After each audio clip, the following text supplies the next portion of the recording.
What if we taught math the same way we approach teaching sport or movement or physical education? If we did that, it would look like this.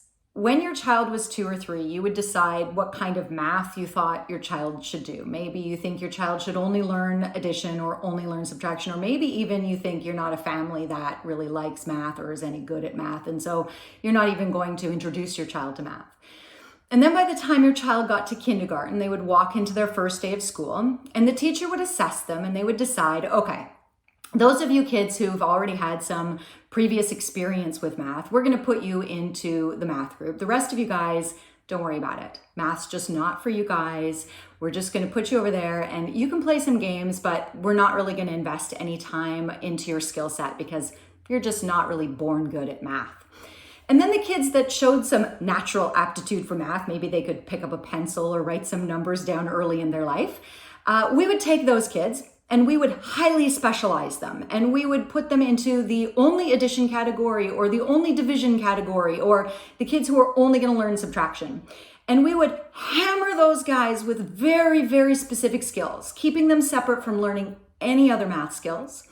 And then we would start competing them against each other. So all of those kids that have learned addition skills, let's say, we would have addition competitions. And if your child was maybe not quite as quick learning addition, they'd be cut. They'd be cut from the math program, and that would be the end of them, and they would be done math for their career. And so you can see as I go through this, it's ludicrous. Of course, we don't teach it like that.